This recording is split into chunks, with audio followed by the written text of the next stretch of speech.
I'm excited to be here this morning, and I was getting mic'd up and they told me that I didn't even need a microphone because you could hear me out in the parking lot when I spoke. So here I am excited. I know many of you have heard me mention in some of the classes and small groups that we have here at the center that I'm an active member of a 12-step movement. And I go to a meeting every day at 6:30 in the morning. During my practitioner training, and Ellen and Heather, who's with our children today, are doing that right now, you look at every aspect of your own life. And I had an assignment to visit a 12-step meeting and write a report about it. And it was during that meeting that I had a breakthrough of my denial about how I had been living my life. I can tell you that joining Alcoholics Anonymous as a qualified member was not in my day planner.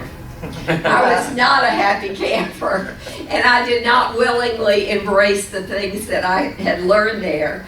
But today I am delighted to say that I have not had a drink since that first meeting, and this fall I picked up 20 years of continuous sobriety.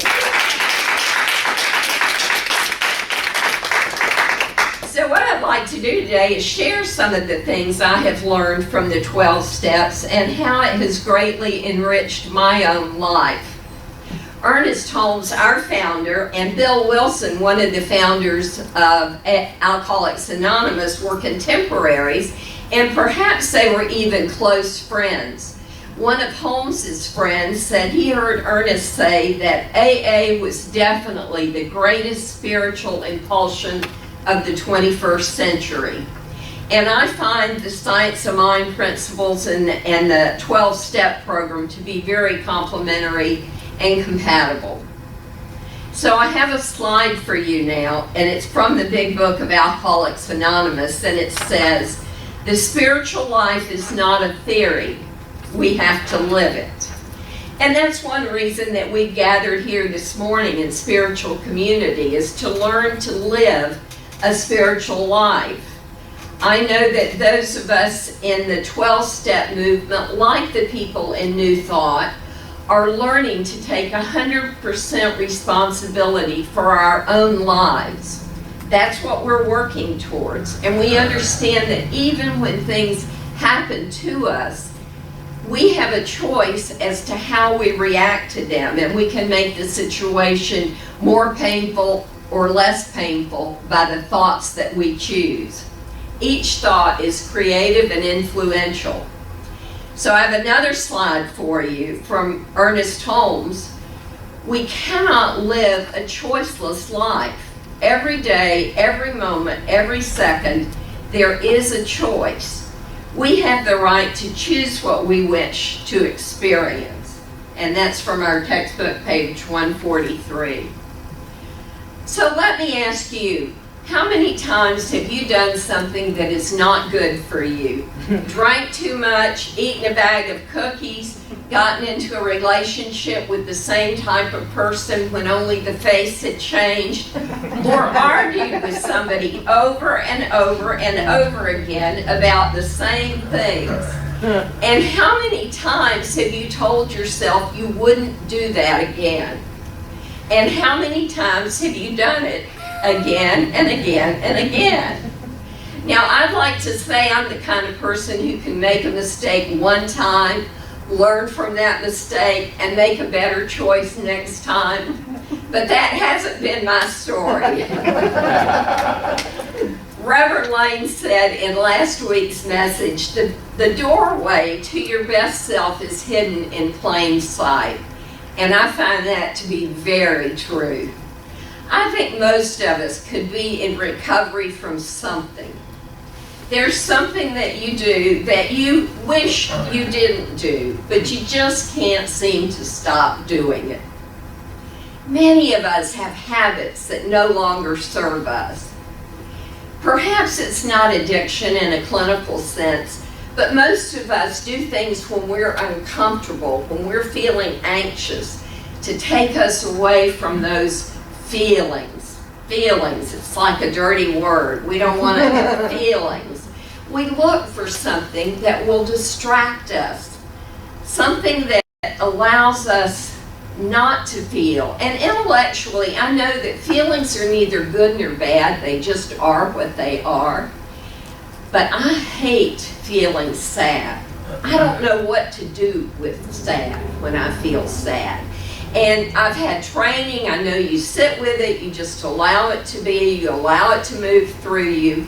I know that, but I am so uncomfortable with sad. And so having a glass of wine is out of the question for me, but I'll go shopping, I'll watch mindless TV, I'll get on Facebook, I'll play computer games for hours. I'll start working until I'm completely exhausted, so I don't have to feel sad. And anything we do to take us away from the current moment to the reality of our lives, to block those feelings we're having, could be called an addictive behavior. One thing that I see many of us are addicted to is our minds. We think we can figure it out if we just try hard enough. Sorry, I didn't. We think and think and think, and we get stuck thinking the same thing over and over, but we can't stop. And we also think that we're right. We're not open to see any other possibility. We are addicted to our own way of seeing life. We're so right, we even know how other people should be living their lives. And perhaps the biggest addiction that we all suffer from is the need to control. The madness of living as if I am in control of all life. The truth, as I have come to understand it, is that as long as I'm trying to control life, I have no time to live it. Why? Because control is an illusion. And spending all my time and energy chasing an illusion is pointless. We all know that pain in life does happen to us. It happens to us in the form of relationships breaking up, sickness, jobs lost, families misbehaving, and even in the death of loved ones. Pain does happen, and there is so much in life that we cannot control. Pain happens, but suffering from it is optional. New Thought, which is the philosophy that we teach here at the Center for Spiritual Living, has a focus on individual unification with a higher power, or perhaps you can call it an inner power. This unification is not something that we have to work hard and strive to find. It's something we have to work hard and strive to remember. We are already one with God and one with each other. And I can tell you that no matter how bad you have messed up your life, you are still one with God. That doesn't change. Our work is to remember that very oneness, and our recovery from whatever addiction we may be suffering from will help us. We thirst for God, for that sense of belonging, when already we are an expression of that unity. This is who we are. Sometimes all we can see or feel is separation, and we imagine the only way to overcome that separation is to further blur our vision with whatever does it for us. Whether it's substances, worry, computers, gambling, drinking, work, shopping, sex, Oreos. We are so creative in our lives. The irony of separation is that we search for what we already have. The Zen proverb says, we are looking for the ox while riding on the ox. So we can borrow the promises of 12-step recovery, and the 12 steps are a spiritual program. The 12th step, the last step, is having had a spiritual awakening as a result of these steps, We tried to carry this message to others and practice these principles in all our affairs. Now, my sponsor told me that when she got to that step, she thought, well, at least we get to have affairs.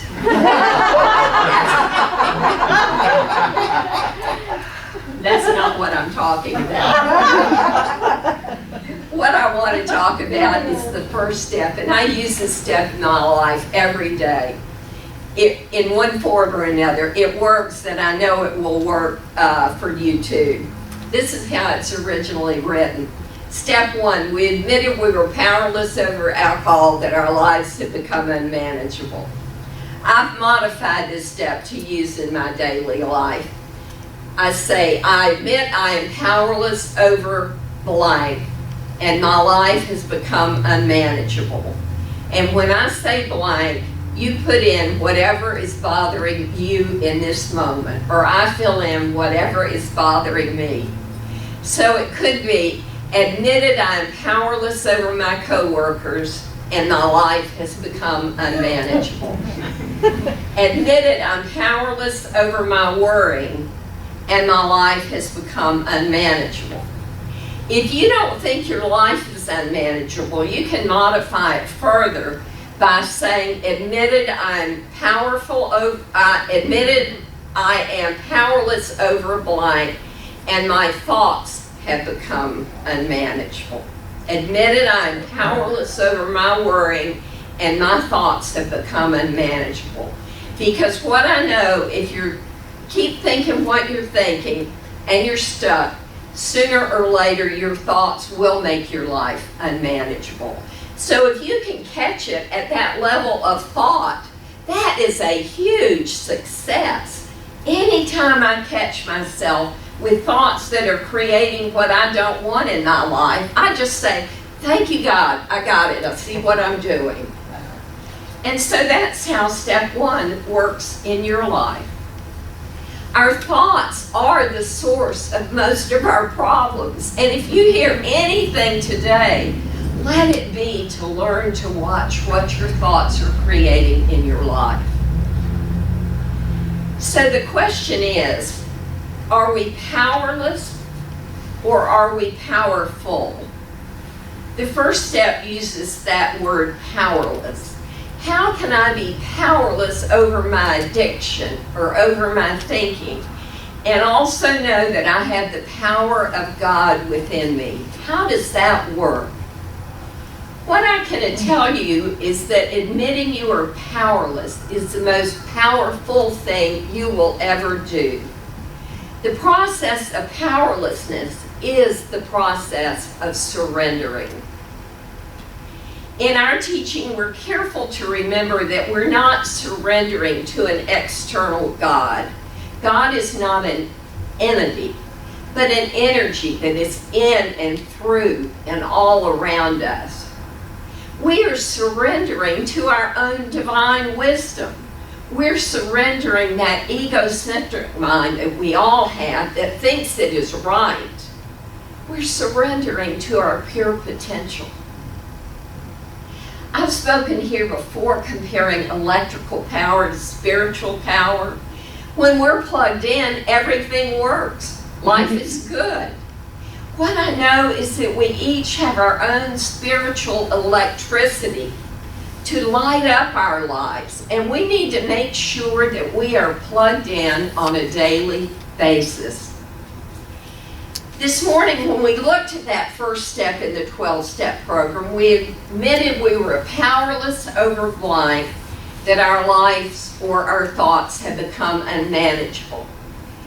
We are admitting when we take that step that on our own, we are powerless.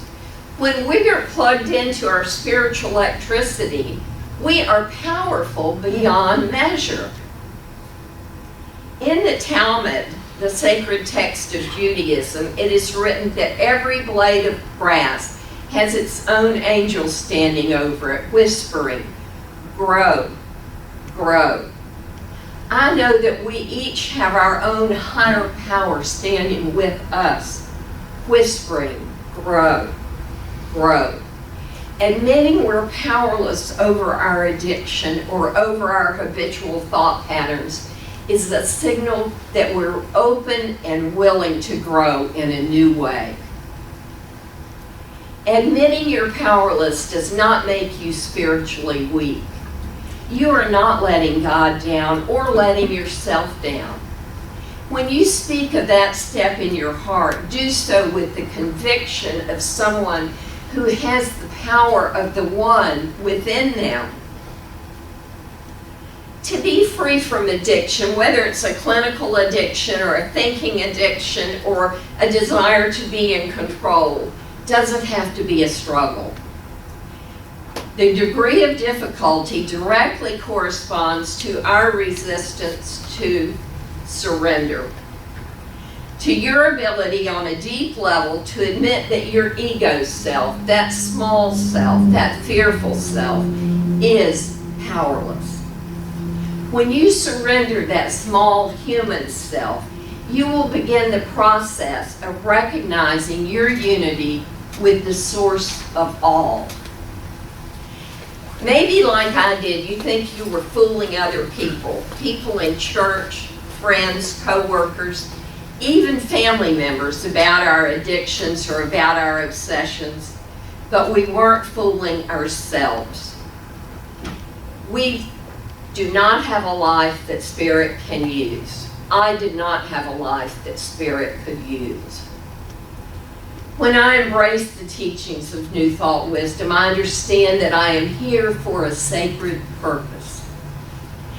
And we're all pretty sure that getting the next drink or drug or cupcake or pill or to control your life or someone else's isn't our sacred purpose. You are a sacred being, and you are always enough. If compulsive thinking or computer games or pornography or gambling or anything else is assisting you in covering up the perfection that you are, your life is unmanageable. We are here to be a part of the solution. We are here to represent the power of good in the universe. We are here to shine our unique and brilliant lights in this world. I know affirmations can be powerful spiritual tools, and I think all of us use them from time to time. And if an affirmation that says, I have power over my drinking, or I have power over my eating, or I have power over my thinking, is working for you, great. But don't put your life on hold, waiting for it to work if it's not working. Surrendering that small human self to your spiritual self is the answer.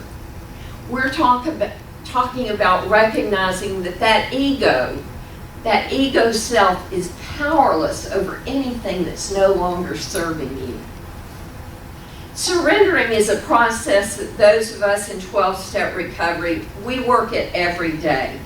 Recovery is not a destination that we arrive at and then we stop.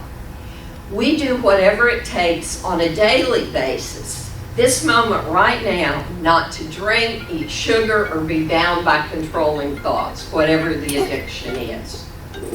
We surrender in order to win. We surrender in order to win. It's truly very simple. Moment by moment, I surrender to what is and simply observe it. I don't have to figure anything out. I just have to be in the present moment where my 2 feet are right now. One day at a time, one moment at a time. This is how the 12-step program works. It's a simple program. It's not easy, but it is simple. I can tell you that being in recovery is the greatest blessing in my life. I have tools in my toolbox. I have the 12 steps, and I have the Science of Mind principles to guide me to a life of freedom. When I'm feeling powerless, I remember my spiritual electricity, and I'll plug in to that all power. When I'm feeling fear, I need to bring my emotions back to this present moment, to where my 2 feet are right now. And I invite you all to look at where your 2 feet are. I'm always safe in this present moment because God is in this present moment. God is not in the past and not in the future. God is here right now with me, with you. This works in my life, and I know it will work in yours.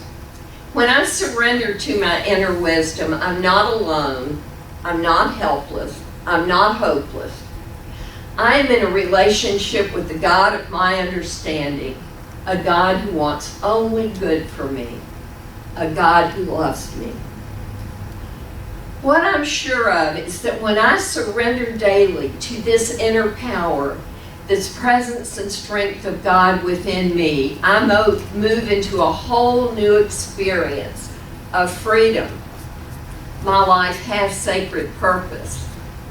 I am available to truth. And I am happy, joyous, and free. This is the truth in my life, and I know it's the truth in yours. Namaste. Namaste.